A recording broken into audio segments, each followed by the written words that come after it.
Hello students, welcome to my channel concept वाला math by Harsh. आप सबका मेरे चैनल में बहुत बहुत स्वागत है। तो आज इस वीडियो में हम सीखेंगे टाइम, स्पीड और डिस्टेंस को पूरी बेसिक से। ये थोड़ी लंबी वीडियो होने वाली है, करीब 1 घंटे की है, पर आप इसे पूरा देखना, पूरे कॉन्सेप्ट आपका पुख्ता हो जाएगा इस वीडियो को देखने के बाद। और इसके बाद काफ़ी वीडियोस आएंगे जहाँ पे हम लोग क्वेश्चन सॉल्व करेंगे कॉन्सेप्ट के बेसिस पे, उसके एप्लीकेशन को यूज़ करके, कॉन्सेप्ट्स को यूज़ करके क्वेश्चन सॉल्व करेंगे। लेकिन ये वीडियो जो ऑलमोस्ट 1 आवर का होने वाला है, ये पूरा आपका फंडामेंटल कॉन्सेप्ट को स्ट्रॉन्ग कर देगा। जैसे कि एक बड़ी बिल्डिंग खड़ी करने के लिए उसका बेस फाउंडेशन स्ट्रांग होना चाहिए, उसी तरह टाइम स्पीड डिस्टेंस को समझने से पहले उसके फाउंडेशन पे पूरा जोर दिया गया है इस पे। और आपको बहुत मज़ा आने वाला है। और मेरी आपसे गुजारिश है कि आप इस वीडियो को 1.5x स्पीड में देख सकते हैं, तो आपको ज़्यादा बेहतर एक्सपीरियंस मिलेगा। तो चलते हैं अपने वाइट बोर्ड पर, और आप भी पेन और पेपर लेकर बैठ जाइए, बहुत मज़ा आने वाला है। सब साथ में सीखेंगे मैथ। हेलो, आज साथ में सीखने वाले हैं टाइम, स्पीड और डिस्टेंस, समय, दूरी और चाल को। तो हम लोग इसे गहराई से समझेंगे, बिना फॉर्मूला को रटे हुए। सिर्फ कॉन्सेप्ट पे हमारा ध्यान होगा, हमें इसे डिटेल में समझना है, ताकि कभी भी इससे रिलेटेड क्वेश्चंस चाहे किसी भी एग्जाम से पूछे जाएं, आप उसे आराम से सॉल्व कर सके बिना फॉर्मूला के। फॉर्मूला भी सीखेंगे, पर हमारा पूरा ध्यान होगा कॉन्सेप्ट को बढ़िया ढंग से समझने की, गहराई से। ठीक है, सो बिना समय को और व्यतीत और वेस्ट किए चलिए शुरू करते हैं। तो टाइम स्पीड डिस्टेंस को समझने से पहले हम लोग दो चीज़ों को समझ लेना बहुत ज़रूरी है। वो है यूनिटरी मेथड, और दूसरी चीज़ है प्रोपोर्शनैलिटी। अभी काफ़ी भारी भरकम ये सारे टर्म्स लग रहे होंगे, तो ये पहले सीख लेना ज़रूरी है। उसके बाद हम लोग आसानी से टाइम स्पीड डिस्टेंस को समझ पाएंगे।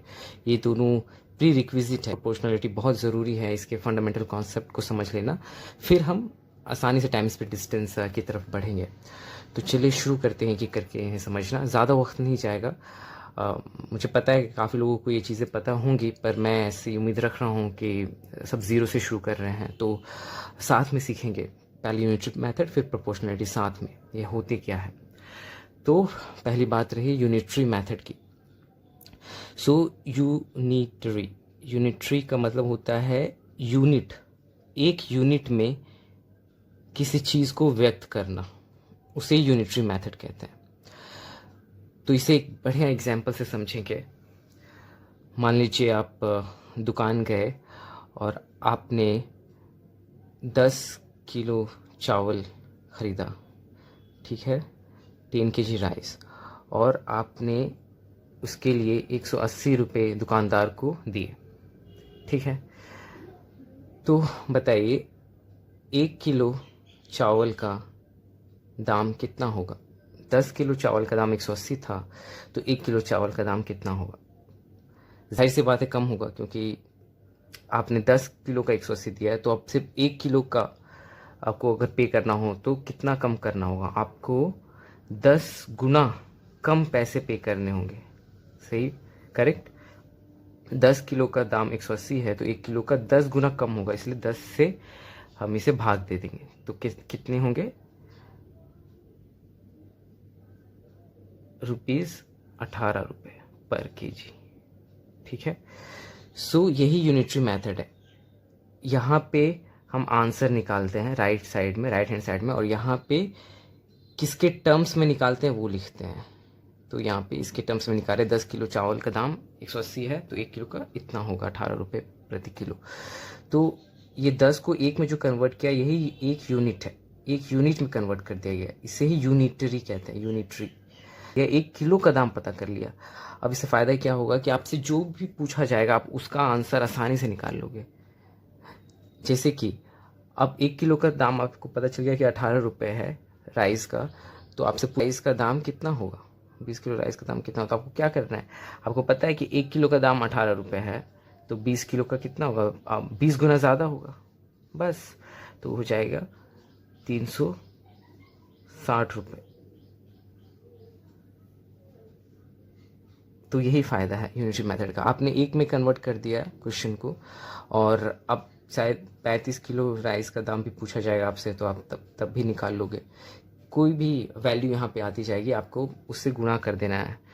तो ये एक यूनिटरी मेथड का फ़ायदा है। तो यहाँ पे एक सबसे समझने वाली बात ये है कि आप यहाँ पे देखो,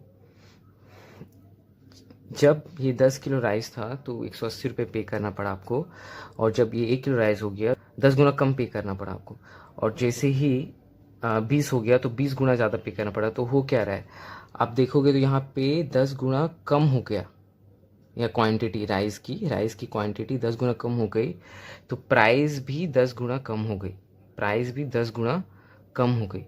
और जैसे ही क्वांटिटी में 20 गुना की बढ़ोतरी हुई तो प्राइस भी 20 गुना हो गई। ठीक है।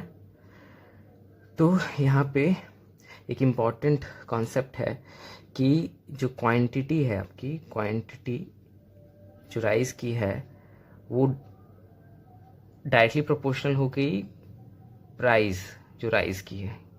क्योंकि अगर राइस बढ़ रही है तो प्राइस भी बढ़ रही है, राइस की क्वांटिटी घट रही है तो प्राइस भी घट रही है। तो ये दोनों एक दूसरे पे डायरेक्टली डिपेंडेंट है। तो यही प्रोपोर्शनैलिटी भी हो गई कॉन्सेप्ट यहाँ पे। ठीक है। तो इसे एक और एग्जांपल लेते हैं, एक और यूनिटरी मेथड का, तो और आप गहरे से समझ पाओगे। चलिए एक और एग्जांपल लेते हैं यूनिटरी मेथड का। मान लीजिए 5 वर्कर एक घर को पेंट करने में 8 दिन लगाते हैं। ठीक है ना। आपका एक घर है, उसको पेंट का काम चल रहा है, तो 5 वर्कर आपने हायर किए, तो 5 वर्कर मिलकर उसे 8 दिन में करते हैं।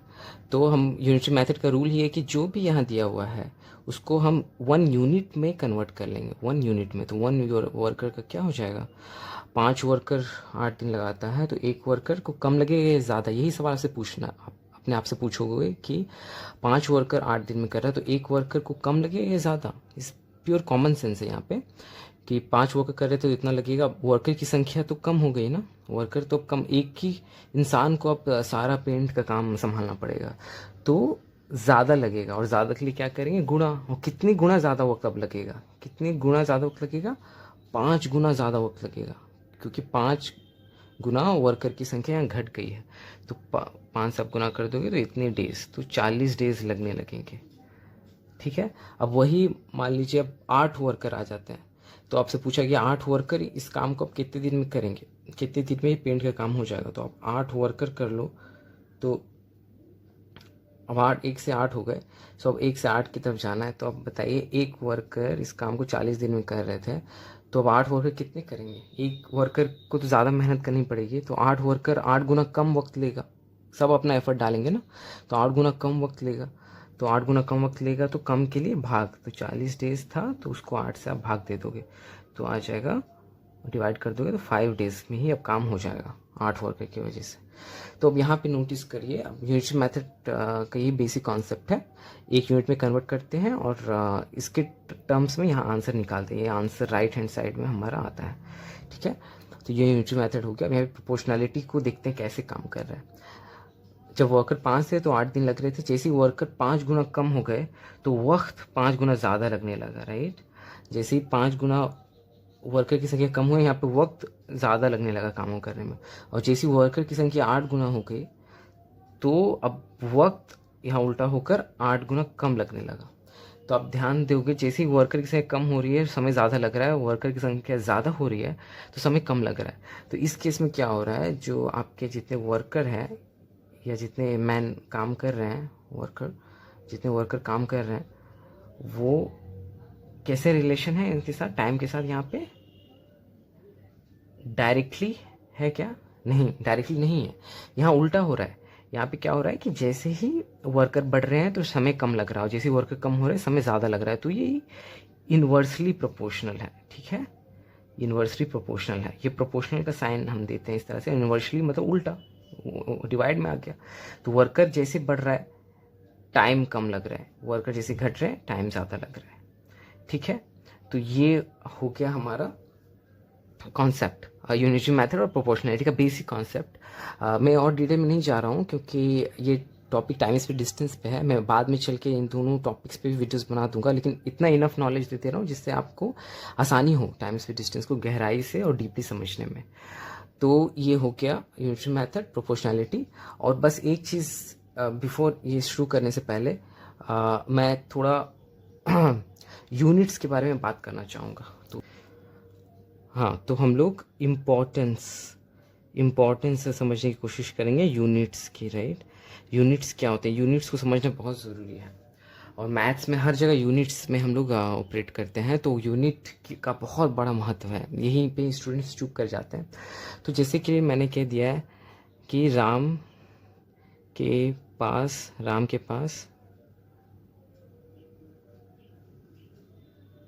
10 हैं 10 हैं, बस ऐसे लिख दिया। तो इससे क्या आप समझ पा रहे, क्या तात्पर्य है इस स्टेटमेंट का? कुछ नहीं ना। 10 क्या है, 10 को समझना ज़रूरी है। सिर्फ नंबर्स नहीं है मैथ, नंबर्स को समझना, और नंबर्स कैसे समझ पाएंगे, उसके साथ जो यूनिट होते हैं तभी आप समझ पाओगे कि किस संदर्भ में और किस चीज़ की बात हो रही है। जैसे यहाँ पे मैं लिखा है राम के पास 10 हैं, तो 10 क्या, तो इसको कैसे समझेंगे? अगर 10 के आगे लिखा है कि राम के पास 10 रुपये हैं, तो आप समझ जाएंगे कि इतने रुपए राम के पास है। ये यहाँ समझ में आया कि राम के पास इतने रुपए हैं, ठीक है। उसी तरह अगर कहीं पे ऐसे लिखा है 20, तो इससे आप कुछ नहीं समझ पा रहे हो, बस एक नंबर है। लेकिन इसके साथ जैसे ही हम कुछ जोड़ेंगे तो ही इसका असली मतलब समझ में आएगा। जैसे कि 20, इसके साथ किलोमीटर, तो इससे पता चल रहा है कि हम कोई दूरी की बात कर रहे हैं, ठीक है। इसी तरह अगर 20 किलोमीटर पर आवर, तो इससे पता चल रहा है कि हम किसी गति की बात कर रहे हैं, स्पीड की बात कर रहे हैं, ठीक है। तो ये यूनिट्स जो उसके साथ लगे रहते हैं, इसको समझना ज़रूरी है। इससे सारा मतलब बदल जाता है, ठीक है। इसी से आप पूरी अच्छे से समझ पाएंगे कि किस संदर्भ में और किस चीज़ की बात हो रही है। तो ये यूनिट्स की इंपॉर्टेंस जैसे ही मैं टाइम स्पीड डिस्टेंस शुरू करूँगा तो उसमें और अच्छे से समझ पाएंगे आप। तो एक वो एग्जाम्पल को फिर से रिविजिट करते हैं यूनिटरी मेथड का, तो फिर अब उसके बाद टाइम स्पीड डिस्टेंस शुरू हो जाएगी। एक एग्जाम्पल ले लेते हैं। 10 kg राइस का प्राइस अगर 180 रुपये है, ठीक है, तो 1 kg राइस का प्राइस क्या होगा? 1 kg राइस का प्राइस क्या होगा? तो यहाँ पे देखिए मैं क्या कर रहा हूँ, ₹180 लिखा, और क्योंकि 10 गुना कम होगी ना, 10 गुना कम होगी, तो यहाँ पे मैं 10 kg से यहाँ पे डिवाइड कर दिया, तो कितने आए? ₹18 बाय 1 kg। ये समझना ज़रूरी है, यहीं पे यूनिट्स की इम्पोर्टेंस है। इससे हमें क्या समझ आ रहा है, इससे आप देखोगे इसको ध्यान से, तो ये कहना चाह रहा है कि 1 किलो चावल का मूल्य 18 रुपये है। 1 किलो चावल का मूल्य 18 रुपये, तो 2 किलो का 36, 3 किलो के कितने हो जाएंगे? 54 रुपये। तो इस तरह से, तो ये 1 किलो के टर्म्स में, तो इसको अगर हम इसको हम रिप्रेजेंट बहुत ढंग से कर सकते हैं। या तो आप ऐसे भी ले सकते हैं, इसको डिवाइड में है और 1 kg, इस तरह से भी रहते हैं, लेकिन हमारे टेक्स्ट बुक में और हर जगह इस तरह से रहते हैं। तो आप चाहो तो 1 kg भी लिख सकते हो, नहीं तो kg लिखोगे, तो इसका मतलब 1 kg की बात हो रही है, इस तरह से लिख। तो इसको कैसे रीड करते हैं? ₹18 पर kg, या हिंदी में कहते हैं प्रति दर। तो ये दर है, रेट है। 1 किलो राइस का दाम 18 रुपये, या 1 किलो राइस का दाम 18 रुपये। इस तरह से भी लिख सकते हैं, इस तरह से भी लिख सकते हैं, इस तरह से भी लिख सकते हैं। तो यही समझना, हमें तो एग्जाम में हर जगह ये दिखता है ना, बट इंटरनली ये है कि ये 1 किलो डिवाइड में है और ₹18 उसके न्यूमरेटर में है और डिनोमिनेटर में है, नीचे रुपये है। तो ये समझना, तो यहाँ दर की बात हो रही है, रेट की बात हो रही है, ठीक है। ये इतना काफ़ी है, और कुछ वक्त ले लिया मैं सिर्फ बेसिक फंडामेंटल्स को समझाने के लिए। अब शुरू करते हैं बिना समय को और व्यतीत किए हुए टाइम स्पीड डिस्टेंस को। यहाँ तक बने रहने के लिए बहुत बहुत धन्यवाद। तो मैं आशा करता हूँ कि अगर आप आखिरी तक इस वीडियो को देखेंगे तो आपको बहुत कुछ सीखने को मिलेगा। कोशिश करिएगा इसे पूरा देखें इस वीडियो को, और पेशेंस की ज़रूरत है। तो ठीक है, अब यहाँ से शुरू करते हैं टाइम स्पीड डिस्टेंस को समझना। तो एक एक करके टर्म्स को पहले समझते हैं कि ये होता क्या है, ठीक है। सो डिस्टेंस शब्द से अगर समझना है ये है क्या, तो मान लेता हूँ ये आपका घर है, ये प्यारा सा आपका घर है, ठीक है, ये घर है आपका, और यहाँ पे आपका कॉलेज है, ठीक है, और यहाँ से आप चलना शुरू किए ए पॉइंट से और बी पॉइंट तक गए। सो डिस्टेंस या दूरी का मतलब होता है कि उसका कोई स्टार्ट पॉइंट होगा जहाँ से कोई इंसान या बस या कोई भी चीज़ ट्रैवल या चलना शुरू करती है, और कहाँ जाकर वो ख़त्म करेगी अपना जर्नी को, वहाँ तक अगर उसे स्केल या कोई मेजरमेंट टूल से मापा जाए तो वो जो डिस्टेंस ट्रेवल हुआ उसी को डिस्टेंस कहते हैं। तो हम इस केस में मान लेते हैं कि हमारा डिस्टेंस 40 किलोमीटर है। तो आपके घर से कॉलेज तक की दूरी 40 किलोमीटर हो गई, तो यही हमारा डिस्टेंस हो गया। फिर क्या हो सकता है, आपने देखा होगा ओलंपिक्स में रेस होती है, 400 मीटर रेस होती है, तो यहाँ से उसेन बोल्ट दौड़ना शुरू किए और यहाँ पे ख़त्म किए, तो ये 400 मीटर की हो गई। तो यहाँ पे डिस्टेंस क्या हो गया हमारा, 400 मीटर। 400 मीटर ये रेस हो रही है, ठीक है। तो ये यूनिट्स को दर्शाने का तरीका बदल रहा है, किलोमीटर है, यहाँ पे मीटर है, तो डिस्टेंस को हम मीटर में भी दिखा सकते हैं, किलोमीटर में भी दिखा सकते हैं, इवन सेंटीमीटर्स में भी दिखा सकते हैं। तो यहाँ तो डिस्टेंस का डेफिनेशन ये है कि उसका एक स्टार्ट पॉइंट और एंड पॉइंट होना चाहिए, और दोनों के बीच जितना ट्रैवल वो इंसान या कोई वाहन या कोई गाड़ी ट्रैवल करेगी, वो दूरी को ही डिस्टेंस कहते हैं। सो यही डिस्टेंस हो गया। सो डिस्टेंस आपको होपफुली समझ आ गया होगा बेसिक। अब स्पीड की बात करते हैं, तो ये हमारा हो गया था डिस्टेंस। अब चलिए हमने डिस्टेंस को समझा, बेसिक कॉन्सेप्ट, अब स्पीड को समझेंगे। स्पीड क्या होता है क्या, इसको समझेंगे। तो हम वही एक एग्जांपल लेते हैं। यहाँ पे आपका घर था, ठीक है, आप घर से यहाँ कॉलेज, ये घर है आपका और ये आपका कॉलेज है, और इन दोनों के बीच की दूरी 40 किलोमीटर है, ठीक है, पॉइंट ए से बी। या आप घर से कॉलेज जाओ तो भी आपको 40 किलोमीटर जाने होंगे, और कॉलेज से आप घर आओ तो भी आपको 40 किलोमीटर ट्रैवल करना होगा। तो 40 किलोमीटर ये हमारा डिस्टेंस था, ठीक है, डिस्टेंस था। तो स्पीड को समझना है क्या। सो स्पीड मतलब रेट, कितनी गति से वो वाहन या कोई इंसान चला है। तो मान लीजिए आप अपने घर से कॉलेज की तरफ जा रहे हो और आपने बस लिया है, सो अब बस से जा रहे हो कॉलेज। सो बस की स्पीड मान लेते हैं कितनी है, बस की स्पीड हो गई 10 किलोमीटर पर आवर। तो ये स्पीड हो गई। स्पीड को कैसे दर्शाते हैं, स्पीड का मतलब है कि एक घंटे में कितना दूरी ट्रेवल एक चीज़ कर सकता है। तो यहाँ पे एक घंटे में बस ने 10 किलोमीटर ट्रैवल किया, इसका मतलब यही हो गया। तो स्पीड को बहुत तरीके से दर्शा सकते हैं। 10 किलोमीटर पर आवर हो गया, 10 मीटर पर सेकेंड भी लिख सकते हैं, इसका मतलब एक सेकेंड में 10 मीटर गया होगा, ठीक है। फिर इसको इस तरह से दर्शा सकते हैं 5 किलोमीटर पर मिनट, इसका मतलब एक मिनट में 5 किलोमीटर गया होगा। सो ये समझना ज़रूरी है, जो एक लिख रहे हैं ना यूनिटरी, एक के टर्म्स में यहाँ बात हो रही है, एक घंटा, एक मिनट, एक सेकेंड। सो स्पीड का मतलब है कि एक सेकेंड में तय की गई दूरी, एक यूनिट में, ये यूनिट है, यूनिट 1 यूनिट में कोई वाहन या कोई इंसान कितना दूरी तय किया है। यूनिट बदल रहे हैं, कभी मिनट के फॉर्म में यूनिट को बता रहे, कभी आवर के फॉर्म में, कभी सेकंड के फॉर्म में, पर कॉमन चीज़ क्या है, 1। एक यूनिट में जितना डिस्टेंस ट्रेवल किया जाता है वही हमारा स्पीड होता है। तो इस केस में मैं एग्जांपल लिया, तो एक घंटे में 10 किलोमीटर बस चल रही है, तो ये 10 किलोमीटर पर आवर उसकी स्पीड हो गई है, ठीक है। हाँ, तो ये बस की स्पीड 10 किलोमीटर पर आवर का मतलब क्या है कि बस प्रति घंटे 10 किलोमीटर चली होगी, लेकिन ऐसा ज़रूरी नहीं है। क्यों? क्योंकि जब बस चल रही होती है या कोई भी वाहन चल रहा होता है तो ज़रूरी नहीं कि वो हमेशा सेम स्पीड से चल रहा हो। कभी वो 12 किलोमीटर प्रति घंटे की स्पीड से चला होगा, कभी 5 घट गया होगा क्योंकि ट्रैफिक ज़्यादा होगा।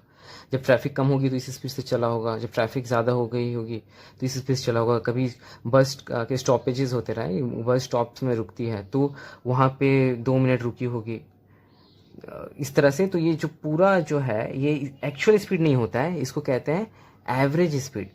ये एवरेज स्पीड है, ये एक्चुअल स्पीड नहीं है। लेकिन हम लोग मैथ्स के प्रॉब्लम सॉल्व करते वक्त इसे स्पीड ही मान लेते हैं कि ये 10 किलोमीटर या जो भी वैल्यू उसी से चला होगा, सिंप्लिसिटी पर्पस के लिए, ताकि हम लोग सोल्यूशन आसानी से निकाल सकें। बट इंटरनली एवरेज स्पीड है, मतलब कि ये बस कितना दूरी तय किया है, टोटल डिस्टेंस कितना ट्रेवल किया होगा और उसमें कितना टोटल टाइम लिया होगा।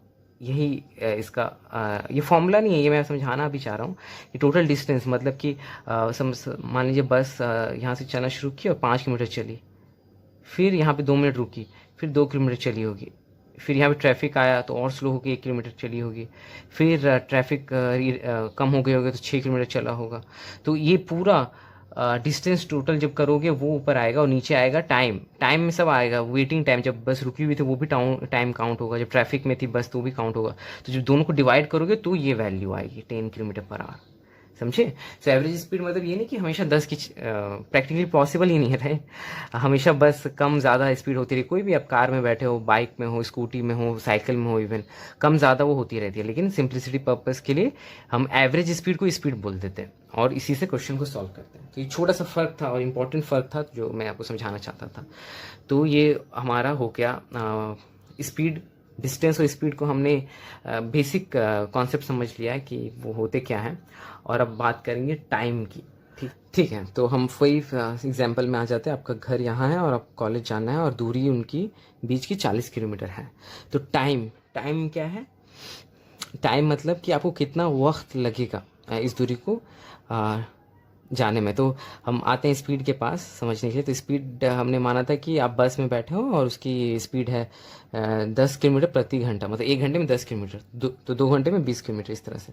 तो मान लीजिए बस यहाँ पे, तो हमें पता लगाना है कि आप कब तक पहुँचोगे कॉलेज। ठीक है, तो सुबह 8 बजे आप निकले घर से, हाँ बस लिया आपने और यहाँ से निकलना शुरू किए। तो स्पीड का तो मतलब ये होता है कि एक यूनिट में, मतलब 1 घंटे में ये 10 किलोमीटर जाता है। यही हो गया, बस सिंपल। तो 9 बजे, जब 9 बज रहे होंगे घड़ी में, तो कहाँ होंगे आप? जब 9 बज रहे होंगे 9 AM, तो आप 10 किलोमीटर ट्रैवल कर चुके होंगे, यहाँ आ गए होंगे। और ठीक, फिर जब घड़ी में 10 बज रहे होंगे तो आप और 10 किलोमीटर ट्रैवल कर लिए होंगे। तो यहाँ और 10 किलोमीटर ट्रैवल हो गए, यहाँ से यहाँ 10, ये यहाँ से यहाँ 10, फिर ये 10, और फिर 11 बजे 1 घंटे बाद कहाँ होंगे?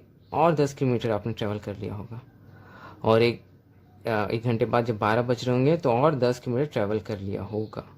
तो आप 10 + 10 + 10 + 10 हो गए 40 किलोमीटर। तो आप पहुँच गए अपने कॉलेज। तो कितना वक्त लगा आपको? एक घंटा यहाँ, 1 घंटा यहाँ, 1 घंटा यहाँ, 1 घंटा यहाँ, तो आपको लगे कुल 4 घंटे। तो ये मैं विजुअली आपको दिखाने की कोशिश कर रहा था बिना फॉर्मूला के, समझने के लिए। तो हो क्या रहा है कि आप 10 किलोमीटर पहले घंटे चले फर्स्ट आवर में, फिर अगले एक घंटे में आप 20 किलोमीटर तक पहुंच गए होंगे, फिर अगले 1 घंटे में आप 30 किलोमीटर तक पहुंच गए होंगे, फिर अगले 1 घंटे में आप 40 किलोमीटर तक अपनी पूरा डिस्टेंस कवर कर लिया। तो आपको टोटल कितने लगे? 4 घंटे। बस यही कॉन्सेप्ट है बेसिक। यूनिटरी मेथड से आप इसको देख भी पाएंगे कि आपके पास डिस्टेंस था दिया हुआ 40 किलोमीटर था और आपका गति ये था। तो हमें जो निकालना होता है, जो सॉल्यूशन निकालना होता है, जो आंसर निकालना होता है, वो राइट साइड लिखते हैं। तो हमें निकालना क्या है इस केस में? हमें निकालना है टाइम कितना लगेगा। तो हम टाइम को इस साइड लिखेंगे, राइट साइड में। तो 10 किलोमीटर बस से ट्रैवल करने में आपको 1 घंटा लग रहा था, 1 आवर लग रहा था, राइट। तो 1 किलोमीटर ही आपको अगर बस चले तो आपको ज़्यादा वक्त लगेगा, कम लगेगा? आपको कम वक्त लगेगा, आपको कम वक्त लगेगा, और 10 गुना कम वक्त लगेगा। तो 1/10 आवर हो गए। और आपको 40 किलोमीटर जाना होगा तो 40 गुना ज़्यादा वक्त लगेगा, तो 40 से गुना हो गया। तो ये मैं यूनिटरी मेथड से भी बता दिया। तो 4 आवर लगे, ठीक। इसलिए और गहराई में जाएंगे, तो अभी इतना ही काफ़ी है। अभी तक इस वीडियो में बने रहने के लिए बहुत बहुत शुक्रिया आप सबका। और अब हम लोग सबसे कोर कॉन्सेप्ट को समझेंगे। टाइम टाइम स्पीड और डिस्टेंस को हमने इंडिविजुअली देख लिया, अलग अलग देख लिया कि ये होते क्या है, एक बेसिक अंडरस्टैंडिंग, एक बेसिक समझ डेवलप करने के लिए।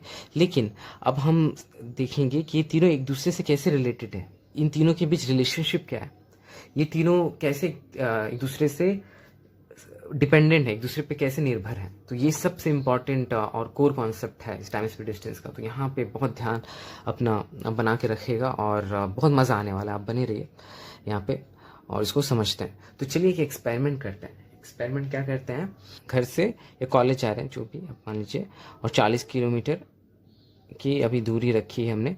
तो हम क्या कर रहे हैं ना, हम ऐसा अज्यूम कर रहे हैं कि ये 10 किलोमीटर पर आवर की जो स्पीड है वही रहेगी, कांस्टेंट रहेगी, हम इसे बदलेंगे नहीं।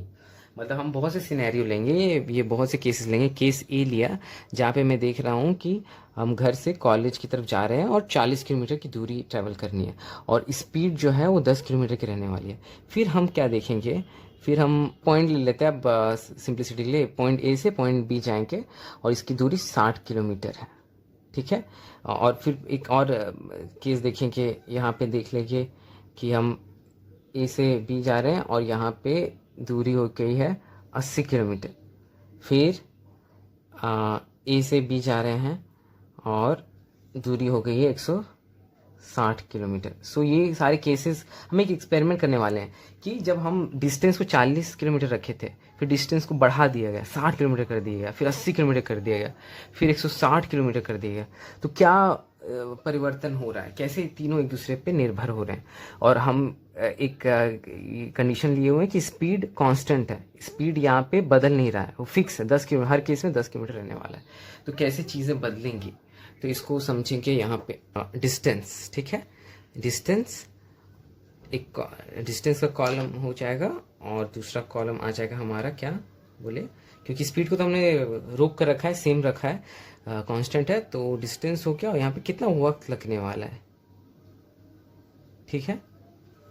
तो जब डिस्टेंस 40 किलोमीटर थी जो पहले केस में, तो कितना वक्त लगेगा, तो 10 किलोमीटर ट्रैवल करने में 1 घंटा लग रहा है, तो 40 किलोमीटर ट्रैवल करने में 4 गुना ज़्यादा, मतलब 4 घंटे लगेंगे। अब यूनिटी मेथड से कर सकते हैं, तो 4 आवर्स लगेंगे, राइट, 4 घंटे लगेंगे। वही मैं अब दूरी को 60 किलोमीटर कर दिया, 60 किलोमीटर कर दिया, ठीक है। तो अब कितना वक्त लगेगा, 1 घंटे में 10 किलोमीटर ट्रैवल हो रहा है, स्पीड वही है, स्पीड हमारा 10 ही है।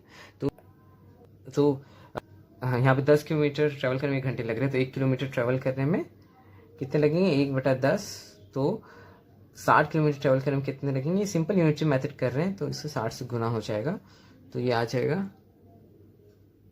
6 आवर्स, 6 घंटे लगेंगे। तो ये बार बार मैं नहीं करूँगा, आप समझ जाओगे, ये बहुत इंट्यूटिव है, मतलब ये कॉमन सेंस से आप जान जाओगे ये क्या हो रहा है। तो यहाँ पे 6 घंटे लगे। और जैसे ही मैं दूरी को अब 80 किलोमीटर कर दिया, 80 किलोमीटर, तो कितने लगेंगे, 8 घंटे, क्योंकि 10-10 किलोमीटर हर घंटे में ट्रेवल हो रहा है, तो उस हिसाब से।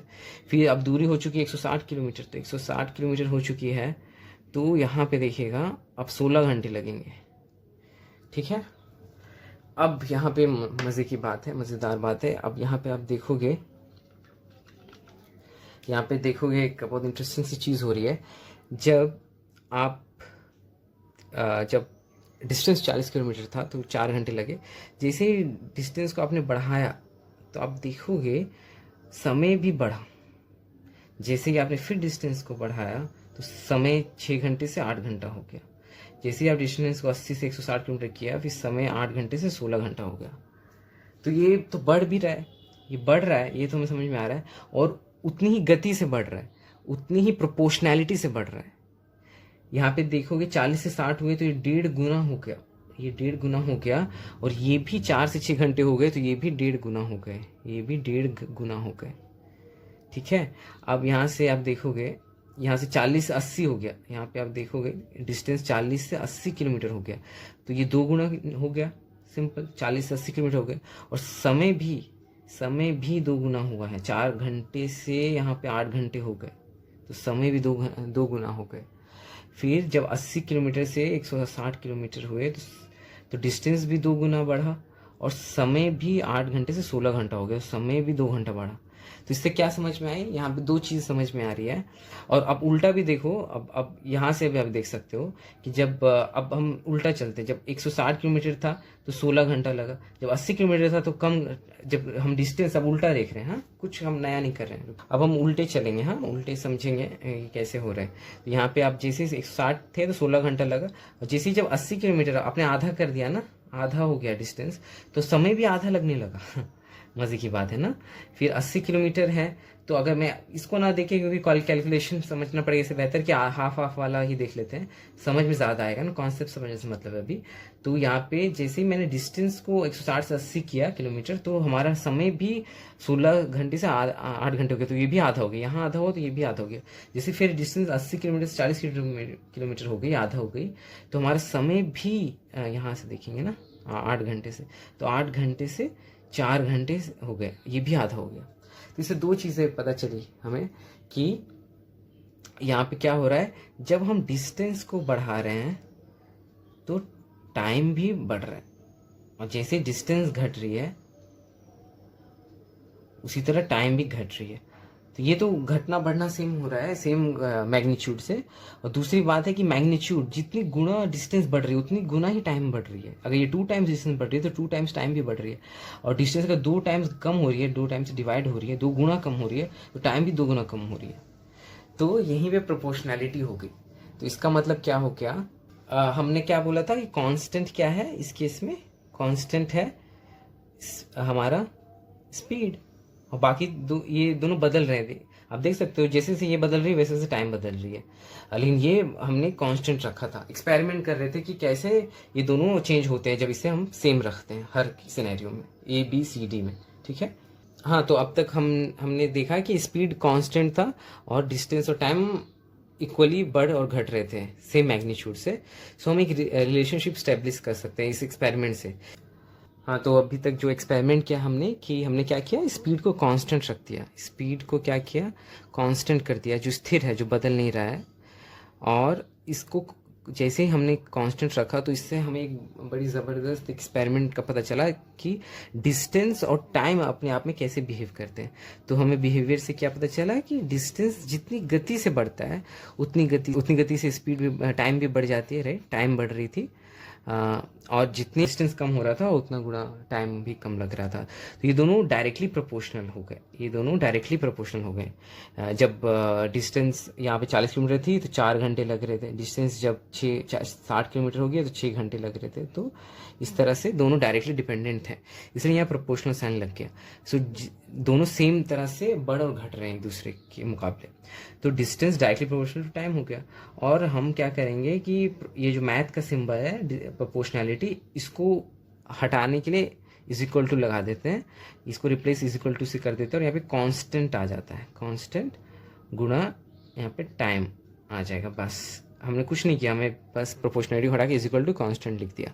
अब क्या हो जाएगा, डिस्टेंस, और इस केस में कांस्टेंट क्या है हमारा, स्पीड है। इस केस में हमारा कांस्टेंट क्या है, स्पीड है, तो स्पीड आ जाएगा, स्पीड इनटू टाइम, है ना। बहुत मज़े में हमने सीख लिया, फॉर्मूला भी आ गया। तो हमें फॉर्मूला कुछ रटना नहीं है, बस हम कॉन्सेप्ट से फॉर्मूला तक पहुंचना, कि फॉर्मूला से कॉन्सेप्ट को समझे। हमने रिवर्स इंजीनियरिंग की, पहले चीज़ों को समझा कि काम कैसे कर रहे हैं। तो डिस्टेंस का मतलब हो गया स्पीड गुना टाइम। अब कोई भी आपको स्पीड दिया रहेगा कि 10 किलोमीटर स्पीड है और 6 घंटा ट्रैवल किया गया है, तो 60 किलोमीटर ट्रैवल हुआ होगा। जब आपको बोला जाएगा 12 किलोमीटर पर आवर है और 5 घंटे का वक्त है, तो 60 किलोमीटर, या 15 किलोमीटर पर आवर है और 5 घंटे का वक्त है, तो 75 किलोमीटर आपने ट्रैवल किया। तो आप अब कॉन्सेप्चुअली और लॉजिकली चीज़ों को समझोगे बिना रटे हुए, कॉन्सेप्ट वाइज। सो ये एक फॉर्मूला पता चल गया एक्सपेरिमेंट से कि distance is equal to speed into time, ठीक है। ये पहला सिनेरियो था, तो ये सिनेरियो 1 था। ये सिनेरियो क्या था, जब हमने स्पीड को कांस्टेंट कर दिया था, स्पीड को स्थिर कर दिया था। अब हम बाकी चीज़ों को स्थिर करेंगे एक एक करके। एक बार हम क्या करेंगे कि अब स्पीड को करके देखा, अब टाइम को हम लोग कांस्टेंट करेंगे, देन डिस्टेंस को कांस्टेंट करके देखेंगे, एक्सपेरिमेंट करेंगे। ये पहला एक्सपेरिमेंट था और 2 एक्सपेरिमेंट्स और हैं, तो मैं नहीं चाह रहा हूँ कि आप आधा अधूरे कोई चीज़ सीखें, पूरी तरह से ये कॉन्सेप्ट को समझें। तो हम लोग क्या करेंगे, अब टाइम को स्थिर कर देंगे।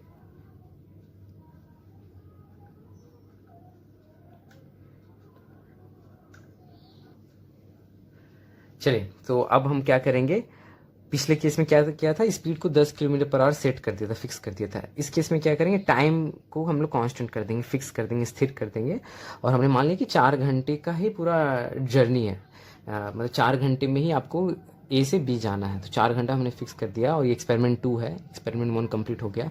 तो जैसे हमने टाइम को फिक्स कर दिया, तो हमें किसके बीच रिलेशनशिप अब मिलेगी, डिस्टेंस और स्पीड के बीच, क्योंकि टाइम तो कांस्टेंट है। तो अब ये दोनों ही चीज़ें बची।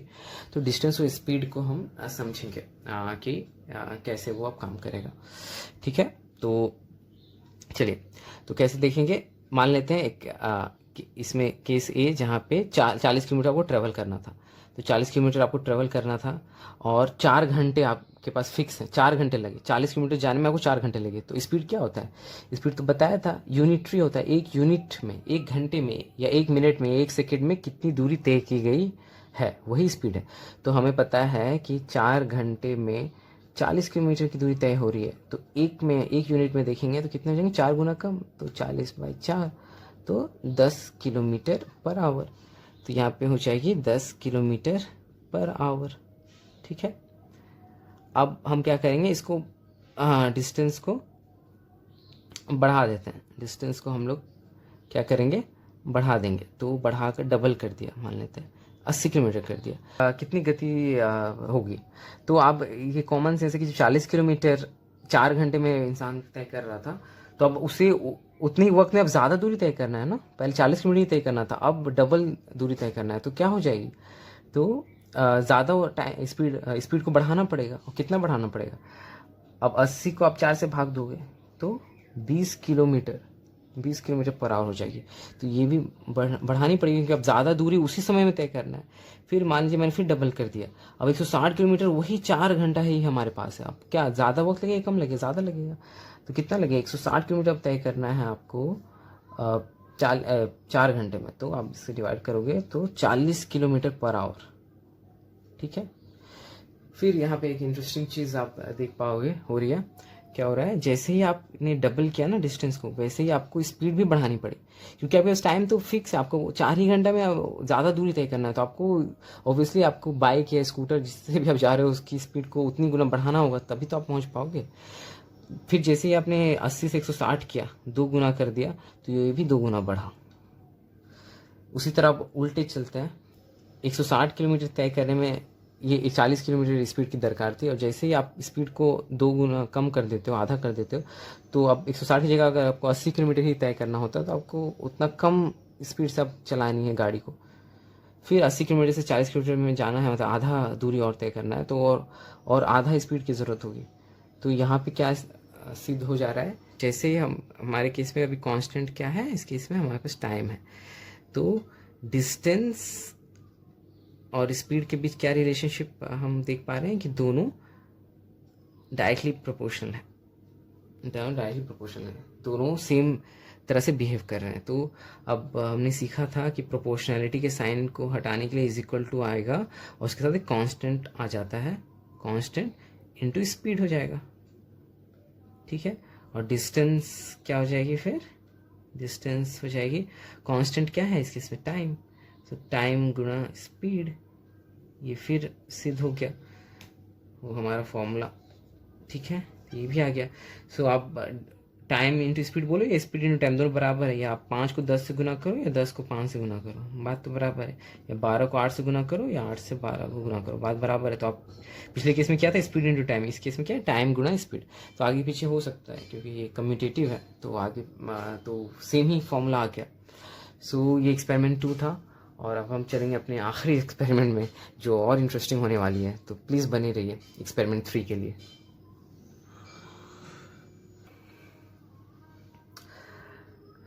चलिए हम लोग एक्सपेरिमेंट 3 की ओर बढ़ते हैं, ये बहुत इंटरेस्टिंग होने वाला है। सो हमने क्या क्या देखा, हमने स्पीड को एक बार कांस्टेंट कर दिया, स्थिर किया, फिर टाइम को भी करके देखा। अब डिस्टेंस को करेंगे, ये बहुत इंटरेस्टिंग होने वाली है। तो हमने डिस्टेंस को कांस्टेंट कर दिया, मान लिया कि वो 40 किलोमीटर ही है और ये बदलेगी नहीं, राइट। आपका जहाँ घर है वहाँ से कॉलेज तो हमेशा 40 किलोमीटर ही दूर रहने वाली है, अनलेस कॉलेज या घर आपका बदल जाए। तो 40 किलोमीटर ही फिक्स कर दिया है। अब क्योंकि डिस्टेंस को हमने फिक्स कर दिया है, तो अब रिलेशनशिप किसके बीच होगी? जाहिर सी बात है किसके बीच होगी? स्पीड और टाइम के बीच रिलेशनशिप इस्टेब्लिश कर पाएंगे। ठीक है, ठीक है। तो अब मज़ा आने वाला है। तो हम क्या करते हैं कि मान लीजिए आपने बस लिया घर से कॉलेज के लिए, और वो बस जब बस लिया तो उसकी स्पीड थी 10 किलोमीटर पर आवर। 1 घंटे में वो 10 किलोमीटर चलती है। तो आप बताओ आराम से कितना वक्त लगेगा आपको कॉलेज पहुंचने में? 10 किलोमीटर गए 1 घंटे में, फिर 1 घंटे में और 10 किलोमीटर गए, फिर 1 घंटे में और 10 किलोमीटर गए, फिर 1 घंटे में और 10 किलोमीटर गए। तो 1 2 3 4 4 घंटे में आप यहाँ पहुँच गए। ओके। किसी दिन दूसरे दिन आप बाइक से गए कॉलेज, तो बाइक की गति थी 20 किलोमीटर पर आवर। तो कितने वक्त लगेंगे? 20 किलोमीटर 1 घंटे में चल रहे हैं तो 40 किलोमीटर जाने में 2 घंटे लगेंगे। ये कॉमन सेंस है, मैं यूनिटी मेथड नहीं कर रहा हूँ, आप अब समझ जाएंगे कि कैसे हो रहा है। फिर मान लीजिए आप एक दिन फिर कार से कॉलेज गए, ठीक है, और उसकी स्पीड थी 40 किलोमीटर पर आवर। 1 घंटे में 40 किलोमीटर, तो 1 ही घंटे में वो 40 किलोमीटर चल जाती है, और आपको ट्रैवल भी 40 किलोमीटर करना, तो 1 ही घंटे में वो सफ़र तय हो जाएगा। ठीक है। तो अब यहाँ पे बहुत इंटरेस्टिंग फिर से चीज़ें होंगी। यहाँ पे आप देखो गौर से कि जब स्पीड 10 किलोमीटर प्रति घंटा थी तो 4 घंटा लगा आपको कॉलेज पहुँचने में। जैसे ही आपने स्पीड को डबल कर दिया ना, स्पीड को जैसे ही डबल किया वैसे ही आपको 2 गुना कम वक्त लगने लगा। यहाँ पे आपने गति बढ़ाई है, स्पीड को बढ़ाई, लेकिन समय कम लगेगा। ऑब्वियसली अब ज़्यादा तेज़ी से अब गाड़ी चलेगी तो आप जल्दी अपनी जगह पहुँच जाओगे, कम वक्त लगेगा। तो 2 गुना कम वक्त लगने लगा है। जैसे आपने 2 गुना डबल की अपनी स्पीड को, उसी डबल गुने से कम हो गई अब आपका वक्त। 2 घंटा लग रहा था, अब 1 घंटे में पहुँच रहा। रिवर्स केस देख लेते हैं, रिवर्स केस को भी पूरी तरह अंडरस्टैंडिंग के लिए रिवर्स केस देख सकते हैं। जब 40 किलोमीटर पर आवर था तो 1 घंटा लग रहा था। जैसे ही आपने आधा कर दिया अपनी स्पीड को, जैसे ही आपने इसे हाफ कर दिया तो 2 गुना ज़्यादा वक्त लगने लगा, क्योंकि आप गाड़ी अब स्लो हो गई है तो अब ज़्यादा वक्त लगेगा। जैसे गाड़ी को और आधा स्लो कर दिया आपने, 20 किलोमीटर पर आवर की जगह 10 किलोमीटर कर दिया, 2 गुना, तो 2 गुना यहाँ पे समय भी बढ़ गया। यहाँ जितनी गुना से घट रहा है उतनी गुना से बढ़ रहा है, यहाँ जितनी गुना से स्पीड बढ़ रहा है उतनी गुना से टाइम कम हो रहा है। तो यहाँ पे क्या रिलेशनशिप स्टेब्लिश हो गई है हमारे स्पीड और टाइम के बीच? स्पीड को जब बढ़ा रहे हैं तो हमारा टाइम उतनी ही गति से कम हो रहा है। जब स्पीड को हम कम कर रहे हैं उतनी गुना से टाइम भी बढ़ रहा है।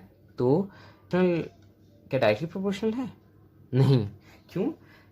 क्योंकि दोनों अपोजिट तरह बिहेव कर रहे हैं, अपोजिट की तरह बिहेव कर रहे हैं ना। तो क्या हो जाएगा, स्पीड ये नहीं है, ये गलत है। क्या होगा, स्पीड जब बढ़ा रहे हैं तो टाइम घट रहा है, जब स्पीड कम कर रहे हैं टाइम बढ़ रहा है, तो ये इन्वर्सली प्रोपोर्शनल है। तो प्रोपोर्शनल का साइन तो ये होगा, इन्वर्सली मतलब उल्टा, तो इस बटे में आ गया। हाँ, न्यूमरेटर से डिनोमिनेटर में टाइम आ गया, तो ये इन्वर्सली प्रोपोर्शनल है। और हमारे केस में कांस्टेंट क्या है? इस केस में कांस्टेंट हमारा डिस्टेंस है। तो हमने क्या सीखा था कि प्रोपोर्शनलिटी को अगर हटाना तो इज इक्वल टू आ जाता है और कांस्टेंट एक आ जाता है, और गुणे में ये वाला पूरा चीज़ आ जाएगा 1/टाइम। अब हम कांस्टेंट को किससे रिप्लेस कर देंगे? डिस्टेंस से, और ये हो जाएगा 1/टाइम। ठीक। अब स्पीड को ये ऊपर चला जाएगा तो बस ये है डिस्टेंस बाय टाइम। ठीक है। तो सारे फॉर्मूलाज आ गए, एक ही फॉर्मूला है और अलग तरह से हम दर्शा रहे हैं। सो ये हो गया, speed is equal to distance by time. Hopefully अभी तक बहुत मज़ा आया होगा यहाँ तक कॉन्सेप्ट को। अब हम समझेंगे बाकी के चीज़ें। अब हम समझेंगे कन्वर्जन्स, जो बहुत इंपॉर्टेंट है, जो किलोमीटर पर आवर को कन्वर्ट करना मीटर पर सेकंड में, या मीटर पर सेकंड को किलोमीटर पर आवर में कन्वर्ट करना, और कन्वर्ट करने की ज़रूरत ही क्यों पड़ती है और कैसे कन्वर्ट हो रहा है, उसकी इंटरनल साइंस को समझेंगे, इंटरनल कॉन्सेप्ट को समझेंगे। सो थैंक्स बने रहने के लिए, और चलिए उस कन्वर्जन को समझते हैं। So conversion of units, conversion units को कैसे कैसे बदलते हैं तो उनको समझेंगे, स्पीड वाले को कन्वर्जन समझेंगे। हाँ, कन्वर्जन ऑफ यूनिट्स तो होते क्या है, तो आपने बहुत बार देखा होगा कि ऐसे लिखा होता है, right, 36 kilometre per hour, 36 kilometre प्रति घंटा, ये स्पीड दिया रहता है बड़े बहुत से क्वेश्चन में। सो ज़रूरी नहीं है कि आपको हमेशा स्पीड को इसी तरह व्यक्त करना है। मैंने कहा था ना कि स्पीड को यूनिट में किसी तरह व्यक्त कर सकते हैं, तो 36 किलोमीटर 1 आवर में, हम इसको 1 मिनट में कितने किलोमीटर जाएंगे वो भी व्यक्त कर सकते हैं, 1 सेकेंड में कितने किलोमीटर ये ट्रेवल करेगा वो भी व्यक्त कर सकते हैं। फिर क्या होगा, यहाँ पे हम 1 मिनट में कितने मीटर्स जा रहे हैं वो भी व्यक्त कर सकते हैं, फिर 1 सेकेंड में कितने मीटर जा रहे हैं वो भी व्यक्त कर सकते हैं। समझने वाली बात यही है कि ये 1 यूनिट में होना चाहिए बस, ठीक है। और हम अपने हिसाब से कभी किलोमीटर में दर्शाना है तो किलोमीटर दिखाएंगे, मीटर में दर्शाना है तो उसे मीटर में कन्वर्ट कर लेंगे, 1 घंटे में बताना तो 1 घंटा ही रहेगा, अगर मिनट में बताना है तो उसे मिनट में कन्वर्ट कर लेंगे 1 मिनट में, और अगर सेकंड में बताना है तो 1 सेकंड में कन्वर्ट कर लेंगे।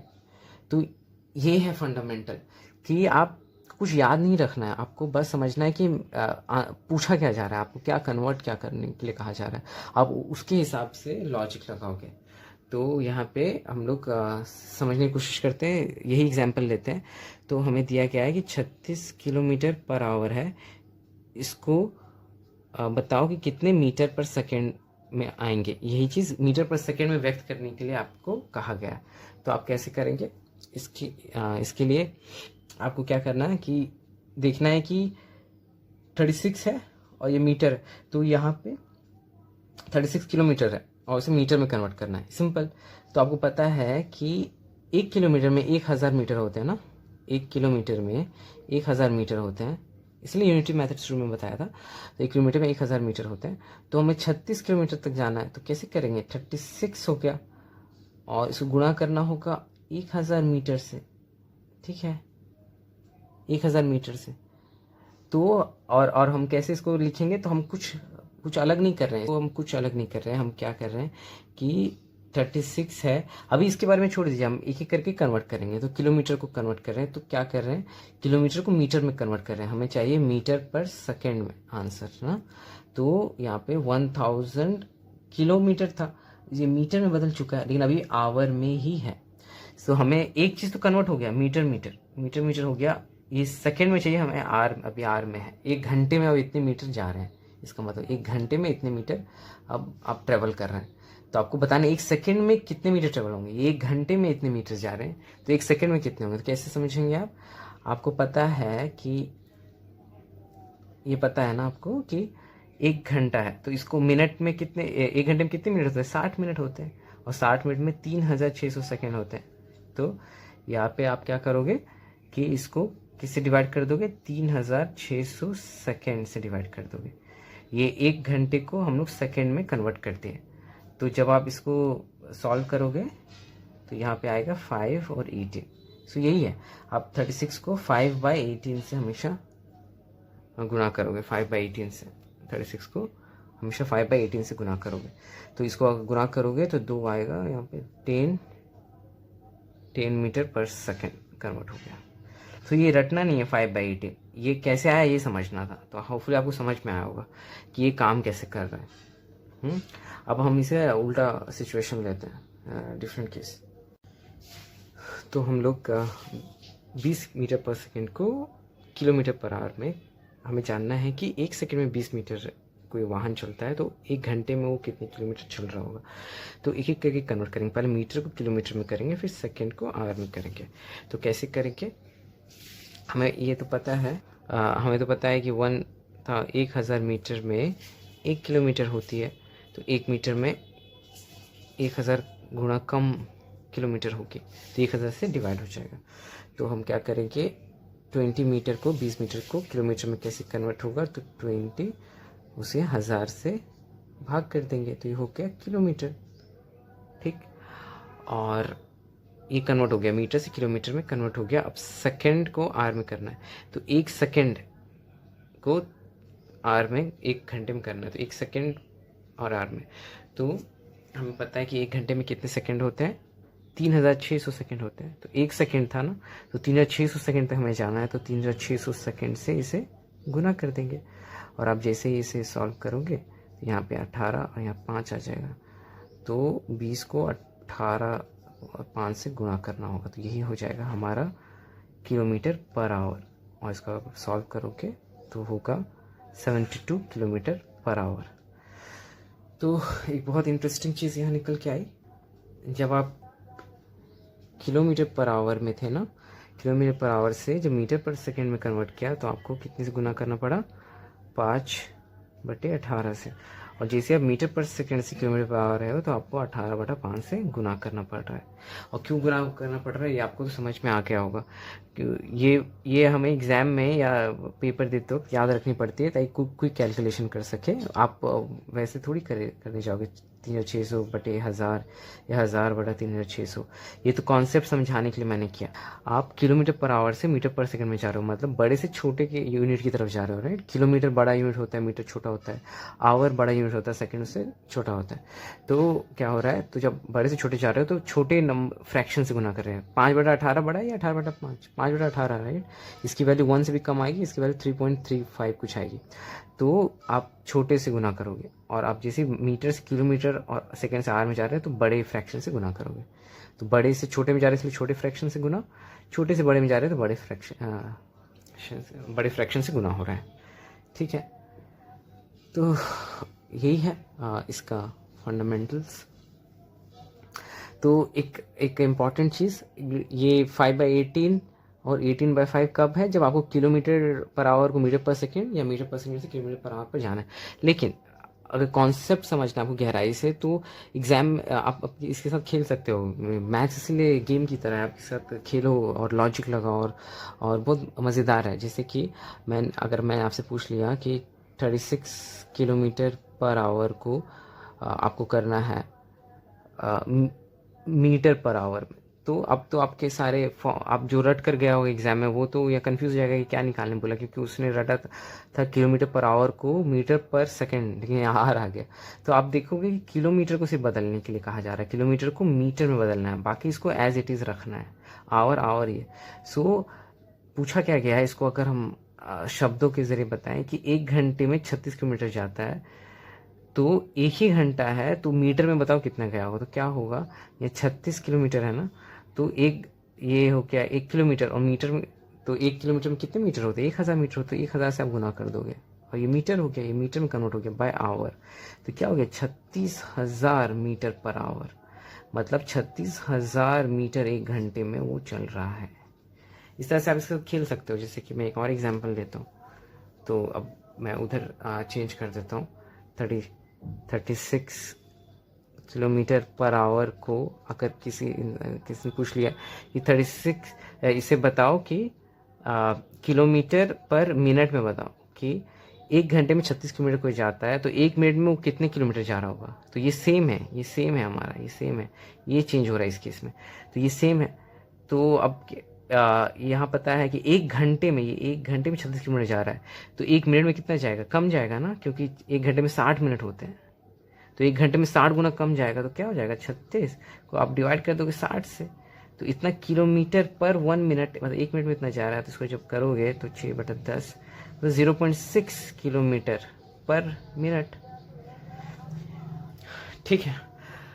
तो आप खेल सकते हो इसके साथ। तो मैं आपको यही होमवर्क दूंगा, आप ये कन्वर्जन्स खेलो, लाइक किलोमीटर पर आवर को मीटर पर सेकंड करो, फिर मीटर पर सेकंड को किलोमीटर पर मिनट करो, फिर किलोमीटर पर सेकंड करके देखो, किलोमीटर पर आवर करो, एक दूसरे को चेंज कर करके एक्सपेरिमेंट करो, कब गुणा होगा कब भाग होगा। इसी यूनिट मेथड भी आपकी स्ट्रॉन्ग हो जाएगी और डेप्थ में चीज़ों को समझ पाएंगे। तो आज के लिए बस इतना ही। आज मेरा ऑब्जेक्टिव था कि टाइम स्पीड डिस्टेंस का फंडामेंटल कॉन्सेप्ट को क्लियर करना। अगले वीडियोस में क्वेश्चंस करेंगे, बेसिक क्वेश्चंस, जिससे और ये पुख्ता हो जाएगा ये कॉन्सेप्ट। सो ये ऑलरेडी काफ़ी लंबा हो चुका है वीडियो, और मैं आशा करता हूँ कि ये वर्थ इट होगा। जिसने अंत तक ये वीडियो को देखा होगा, मुझे लगता है उसके सारे fundamental concept time speed distance के क्लियर हो जाएंगे बिना फॉर्मूला के।